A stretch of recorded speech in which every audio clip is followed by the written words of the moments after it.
Alright guys, it's 3 o'clock in the afternoon on November 17th. I put a scent drag on my way in here tonight. I've got a northwest wind and hoping that scent, that doe and estrus doe and heat will get a buck coming in downwind of it. So I forgot my GoPro tonight, so any footage that I have of this hunt, if it even turns into a hunt, is going to be on my phone. So that's kind of a bummer, but hang in here and got about 2.5 hours of light left. So hopefully we'll see something before end of legal shooting light. All right, it's 5 o'clock, like right on the dot. Just had a spike come running in. Came and he's downwind of my scent rag right now. Doesn't know what to think. Came running down from over here. Out of this woods. Hopefully not the last one. Alright guys, well it got pretty dark. And my phone wouldn't video it, but within 15 minutes of light being out, this guy came out smelling that rag, and I torqued him. He ran back into this swampy stuff only about 40 yards off of the field. So put it right there is the entrance. Exits like right there on the other side. Nice heavy horn 6-point, big body, bigger body than my other one I shot this year. So that is those are my 2 Michigan bucks for this year. 9-point and a 6-point. Couldn't be happier. So I'm going to get him out to the truck and we'll get a better look at him once we get him to the garage. That's one of the things that's nicer about shooting them in the morning is you got more light to do videography work and stuff. But found him.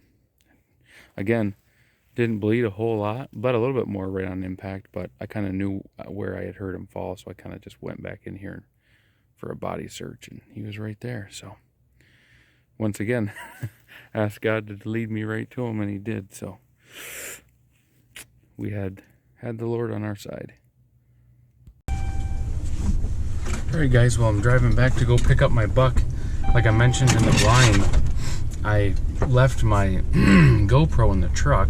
I was kind of in a hurry to get going, but I had taken a scent drag and drug it on my boot, and there was a trail where some of these bigger bucks have been coming out, and so I put it on the upwind side of where that trail was from this bedding area, so that way it would be blowing that scent over that trailhead. So sure enough, right at 5:15, it was starting to get dark. It was enough to where if I'd have tried to fumble around my phone, it wouldn't have been. It would have been pretty grainy. But I still had. It was 5:15 and legal shooting light. I think tonight was 5:38, so I had plenty of time, plenty of light.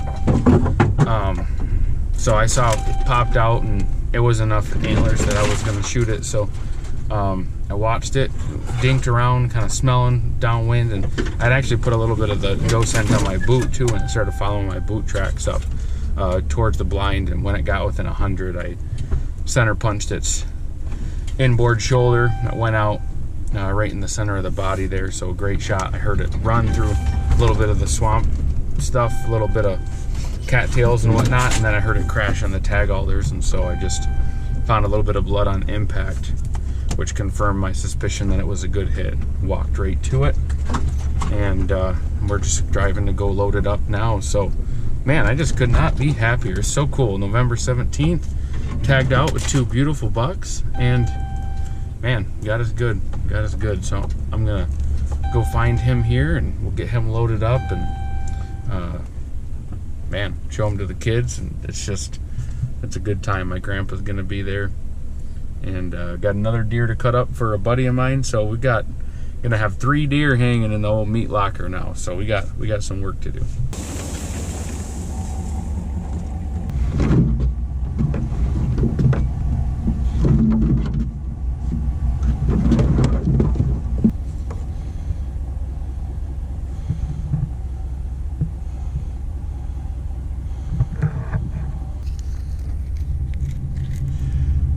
I can hear all the Karens and the Kevins now. You're supposed to put that on the deer before you move it. Left, 3, right, 3. Well, you're not supposed to wrap it around its antler. You're supposed to report it. You're not supposed to. You're not supposed to. You're not supposed to. All right, so I got the buck hanging here in the garage right now, and there's my other buck, and we're gonna be processing both of these here. But I wanted to do a video like this for a while, where I go from live weight to dressed weight to like skinned out and like just hanging carcass weight to meat yield, and just like follow the process. So I've got this one hung up. He's totally up off the ground, and right there you can see he is at, from what I can tell, like 140.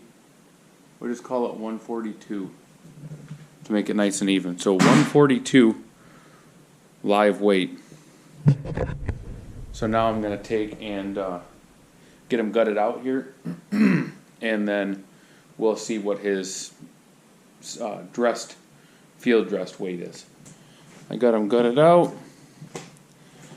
He's hanging, and his live weight, or his weight after that is, I'm going to call it 108. Maybe I'll throw a quick correction if that's not right. But so from 143 to 108, whatever that math is, put it right here. That's what we lost after we dressed him out. So 108.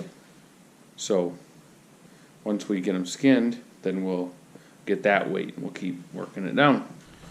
Alright, so I've got him completely skinned. So here's our live hanging weight. Now this does include the hind legs. I'm leaving the hind legs, that way I have a way to hang them on the gambrel. So that would be a few less pounds. But here, 91. 91. So here's our 3 weights, 143, then like our 108, and 91. So that's our live hanging weight. For each of those legs, you could probably take away like 1.5 pounds, 2 pounds. So say like 88, maybe 88. So live hanging weight. So that's not bad. I would say off of that. Well, I don't know. I'm gonna guess we're gonna get like 45 pounds of meat total, maybe 50 off of that. 45. But leave a comment below what you think we're gonna get off of that. I'll keep following it all the way down. We'll pop off all the meat now.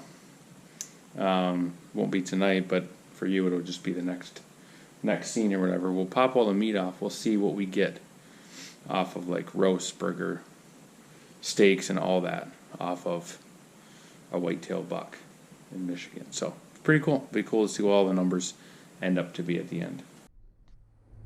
All right, I just dropped Tucker off to school, and I got a call from Papa that what happened? Deer. He shot a deer, so we're gonna go help him find a deer. I got the 2 draggers today. I got Duke Man, and I got Queen. So we're gonna go help Papa drag out his deer on a piece of state land buck. So we'll meet you in the woods. You got anything to say, Duke Man? Quinn, you got anything to say? Yes. What? Papa's deer. I hope Papa's deer is big. You hope it's big? Yeah. Think it'll be bigger than mine? Yeah. How many deer has Dad shot? 20. 20? No, just this year. How many have I shot? 18. 8. No, I've shot 2 bucks this year, right? 2 bucks in the garage. And my grandpa now, so Tucker was hunting with my grandpa, and he's like, my dad's a better hunter than you because he shoots more deer. Which is kind of funny, but not true, being as he was the one who taught me how to hunt. So anyways, we're gonna go help him, and we'll see you in the woods.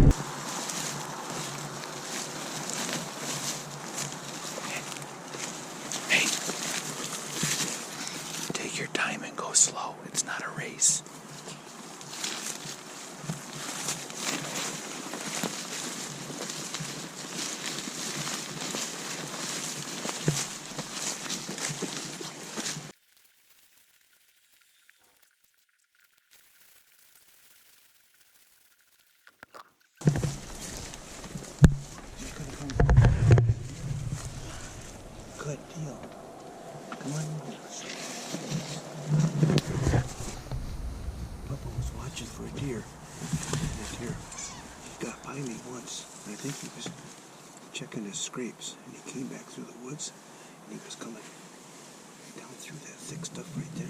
And you look right down that trail right there. See his white bottom there? See his horn sticking up? See him, Duke? Right down through there. That's where he stepped into there, and Papa shot him right there, and he fell right there. Haven't been down there to see him yet. Shout out to Tidewee. This is our first buck out of our Tidewee blind that they sent us. It's nice and spacious. Blends right into this pine junk pretty well.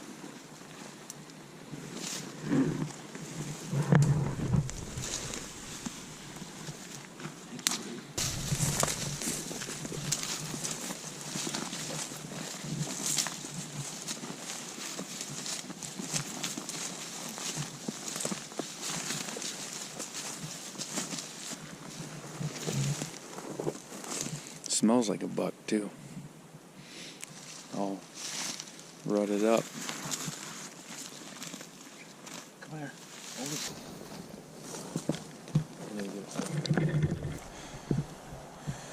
Come on, find me. Okay, look at Dad. Look at right here. Look right here. Let me get a couple this way too. Ready? Look right here. 1, 2, 3.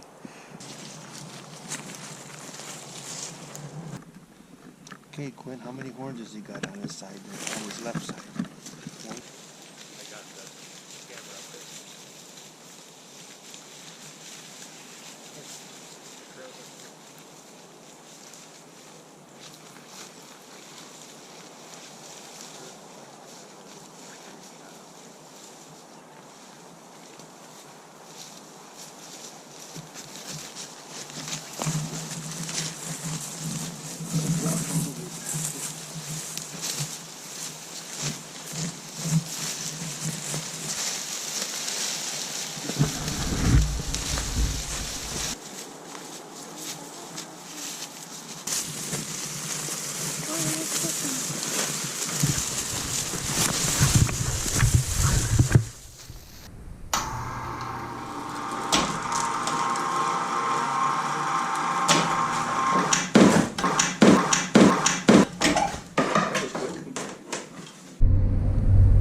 Alright guys, this is getting ridiculous.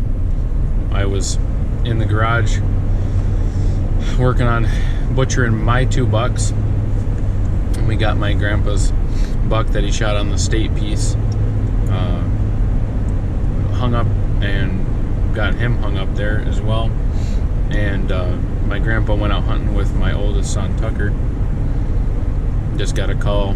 It's like 4:20 that they just shot another one, and he said it's a big one. So he said he didn't see a whole lot of what it was, but he said it was a big deer. So we're driving out there right now. We're gonna go help him track it. Said he thought he heard it crash, so heard it run off into the thick area. So we're gonna go drive and see if we can go find this thing, seeing how big it was. So the great season continues, so that's awesome. Walk down to the blind and we'll go look for blood and stuff from there. What do you think, buddy? What'd you do? Tell him the story. Where was he? Over there. Over here? Yeah. Where'd he come from?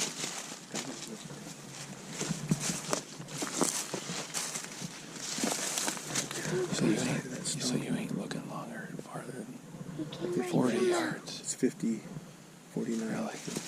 So you're just really tight to the edge here. No, he come through the fence. Okay. And he'd come through, and he'd come in. We had time to get ready and stuff because he butt to me. So Tucker got ready, covered his ears. I said, don't move. He was perfect. I got the gun out the window, got it on him. I'm waiting, and he took a quarter step. Turned his head around. Just touched him off. Big? He jumped that high in the air. Really? Made 2 bounds. We hear so he should be down. I'll follow you guys. guys. Hunting from this old blind.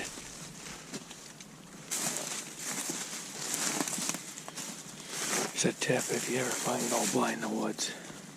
Hunt near it.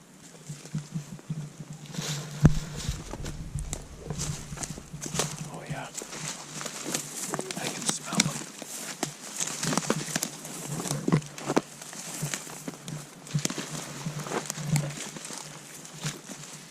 I can literally smell them. Look at it right there. Log. All over the log. This is a dead deer.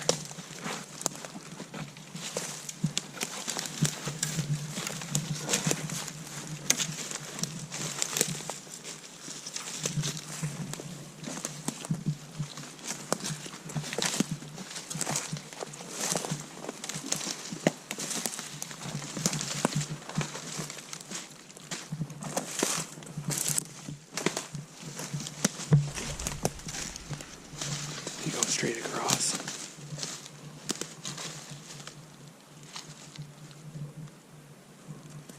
You go right across.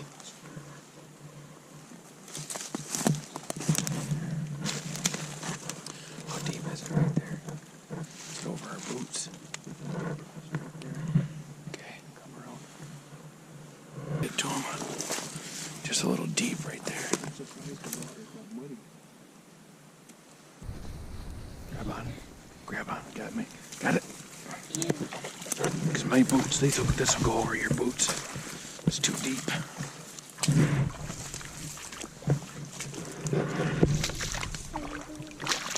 Right here. Right here.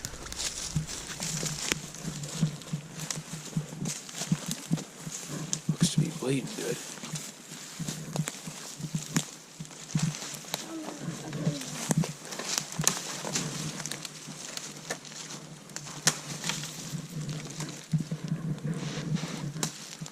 Where's the blood go from there? Jumped over that. It's all over that.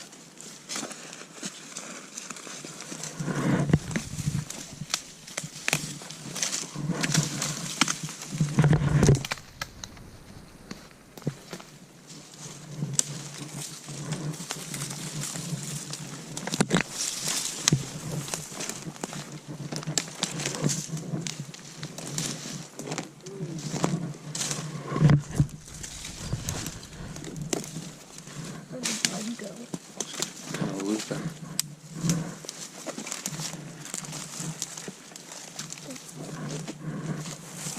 This way.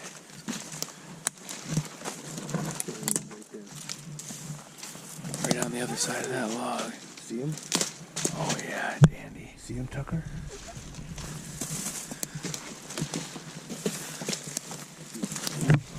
Huh? Yep.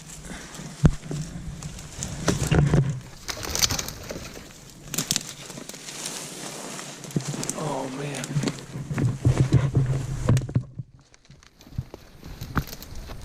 We'll bust some of this down for you. Yeah? 2, 3, 4, 5, 6, 7, 8, 9, 10, 11. 11? I better count again. I don't think it's no 11. 1, 2, 3, 4, 5, 6, 7, 8. 8. Yeah. It's a dandy.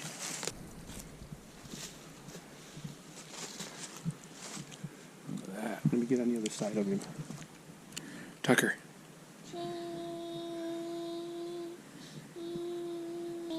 Good. That's a big one. It's a good one. Nice big brows. He ran pretty good for hitting as hard as he was hit. Yeah. Hooking him up. It's like we did this a few hours ago. Yeah.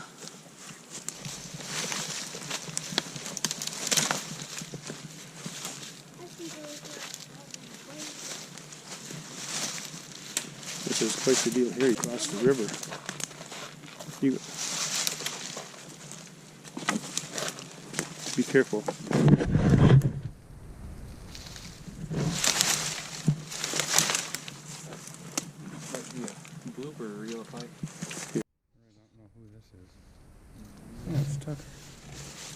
18th, right?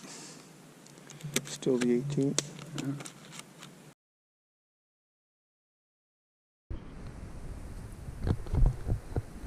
Alright guys, it's been a couple of days since we weighed our deer. I think it's been 3 days now. It's been perfect temperature to let these deer hang in the garage.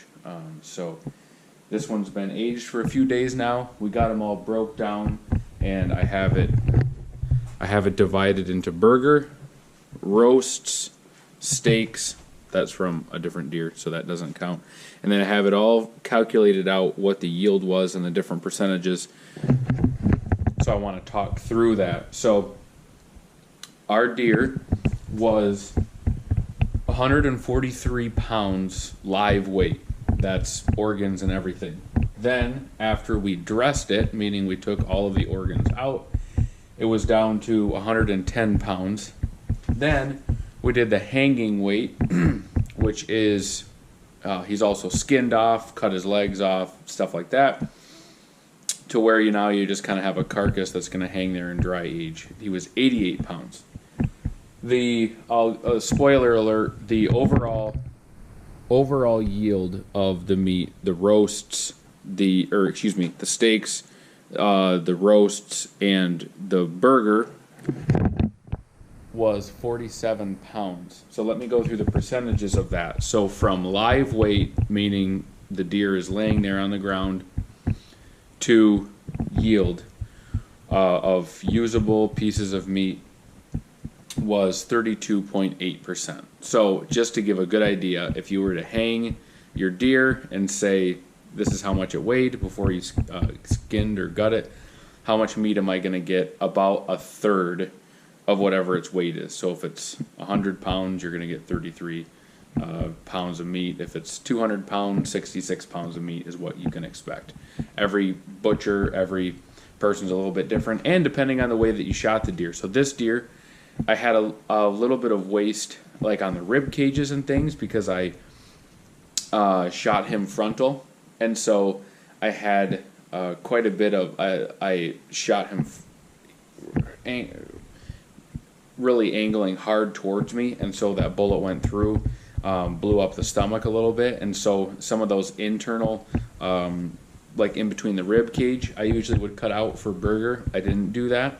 I just don't want that kind of bacteria for my 4 kids to be eating, stuff like that. So there's a little bit of waste depending on the shot and stuff like that, but in general you can say about a third from live weight to yield. From dressed, it was 42.7%, and from hanging weight, the 88-pound carcass, it was 53%. And so if you have the head cut off, legs cut off, and it's just hanging there, you're going to get about 50% of whatever that weight is.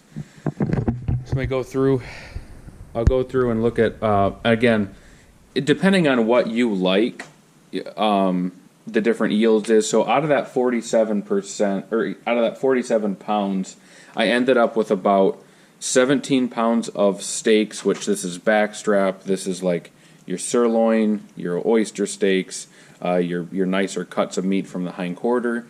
You're missing a sirloin and the tenderloins because those are already in my belly, but I calculated those into the weight. So you got your backstraps and your nicer steaks. Here, the way that I do roast, so I've got 2 neck roasts out of that deer, and these are 2 hind, like shank roasts. We love putting that in there and doing a Mississippi pot roast. I may do that recipe on the channel at some point. 18 hours with a stick of butter and some pepperoncinis. Oh man. These are the eyes of round. But we eat a fair amount of burger, so I take a fair amount of like the front shoulders. I take 0 steaks off of. I know, terrible, right? Like you got your flat irons in there and your mock tender, and there's some other nice steaks in there, but I like to use that all for the burger. So if you're more of a steak person and you're like, I really don't need or use the burger, then you would take a little more time, cut yourself out more steaks. You might say, I don't really like neck roasts, I want more burger, so you could take these neck roasts, these hind shanks, these eye rounds. You could take your whole deer, even your, backstraps if you wanted to. Grind those into burger, make the whole deer burger. So really, these kind of yields are just based off of what we use, and we eat deer all year round, and we eat a lot of it. And so I try to do kind of a 1/3, 1/3, 1/3. So what we ended up with on this deer in particular was 36% burger off of that 47 pounds, 36% steaks, and then 28% roasts. And so off of this one in particular, this is 17 pounds of burger, and we package it up. We have six in our family right now, and I eat a lot of meat. My kids eat a lot of meat, so we package that up into 2-pound packages. Likely a normal family, you're going to eat 1 pound, so that's 17 meals there. And then these roasts, you could say 1, 2, 3, 4, 5. So 5 and 23, 24, 25, 26, 27, 28, 29, 30, 31. So very easily, you could say 30 meals off of this deer, ranging anywhere from 1 pound to 3 pounds of meat per meal. So that's a pretty good yield off of this deer. It wasn't the biggest deer by any stretch either, but it wasn't smallest, and so I feel like it's a pretty decent representation of what you can expect. Are you going to get that much meat back if you have someone else butcher it for you? It just depends. I do a couple of deer for some friends and whatnot, and so I butcher it this way. I'm really careful. I pick the carcasses clean. Some butchers are real honest. You're going to get your deer back, and you're going to get all of your deer back. Other deer processors, are you getting your deer back, and are you getting all of your deer back? That's kind of a case-by-case basis. So I highly recommend processing your own. For one, to me, I enjoy it, and I think it's awesome to be able to kind of do that trigger to freezer process. It feels like you're able to provide for yourself, but also you know that you're getting your deer, you know that it's being taken care of, to the best of your ability. You're honoring that animal's life and saving as much meat as you can for your family, and it's not that difficult. There's a lot of good videos. I like watching bearded butchers. They do a great job at showing how to break down a deer. But I want to talk through, some people, maybe even they know how to process a deer a little bit, which my grandpa always taught me. Best way to do a deer is take off everything you don't want to eat. I mean, that's pretty simple, right? No, but some people say, well, I don't have enough equipment to do it. Well, I want to walk through the equipment that I have. I have very minimal, not expensive at all. So here's what I have. These are my knives. These are like an Amazon special. I think there was like a set of 5, but you could easily buy a set of 2 for like $20. This you don't have to have, but this is the knife that I use for skinning. It has a blunt nose, and that is helpful to where you're not using a point and it's constantly poking through the hide. And then this is a Chicago cutlery. I picked this up at a garage sale for $1. But like, if you get it sharpened, professionally, if you spend a couple bucks to get it sharpened, you could take a $1 knife and make it into a really nice knife. Really easily, you could probably easily find something like this for pretty cheap, or even if you invested in a whole set of knives, right? Simple little honer, simple little sharpener. I know some people think, don't put my good knife on a wheel, whatever. I always use a jersey glove. Just keep, when your hand is frozen, when you're working with meat that is extremely cold, it can be dangerous if your hand goes numb. And I've done it before, and we're like, wow, there's a lot of blood on this meat, and then I realize it's my hand. So I always throw a jersey glove on, disinfecting wipes, a Sharpie for marking my meat. So there's several different ways that you can go about packaging it. I'll talk through kind of what I would consider maybe the worst option towards the best option. So first option that you have, what I grew up using, was just freezer paper, butcher paper, whatever. Put it in, wrap it up, and put a piece of tape on it. That works well, but if you're gonna have your deer in the freezer for longer than like 6 months or a year, it could get subject to freezer burning. So there's that option. You could always wrap it and then throw it in a Ziploc bag as well, kind of a second layer of protection. Then there's just that. You can put your meat right into a Ziploc bag, which I do that with my burger just to save on the vacuum sealing, which is, in my opinion, is the best. So this is what my burger looks like. And the reason I like to do that is you can put it in and then make it flat so they stack really well. So though that works really well, and I have a chest freezer, and we always fill this baby up just with burger. This is some of my roasts and things that I have in here. This is the 11 point that I shot, and that's already nice and icy and froze. But actually, here's a good representation of all three. So here's your butcher paper or freezer paper wrapped up with neck roast. You got your Ziploc bags, and then here's my, if you invest in a decent vacuum sealer. So I didn't go crazy on ours. I got this for Christmas a couple years ago. Probably picked this up for less than $100, or right at $100. Great vacuum sealer, and that's it. That's all that I have. That's it. That's all I have for equipment. I do use, you can use just a regular old handsaw to cut like the legs off and stuff like that. I do have a Sawzall, and but you don't have to have that. And then also you say, well, I don't have a meat grinder. That would be your biggest investment. So you can take it to like just a local place and say, hey, would you just be willing to grind my burger? A place may do that for, I've had it done for 50 cents a pound before. So if you take, 17 pounds of meat, it's going to cost you $10, and you can get your meat ground. Another place may be a little bit more, but I guarantee you it's still cheaper than if you were buying beef from a store. But if you were to invest in a meat grinder, I would say, you don't have to buy the $1,000 industrial meat grinder. So here is my meat grinder. Bought this one. This is a Cabela's little half horse.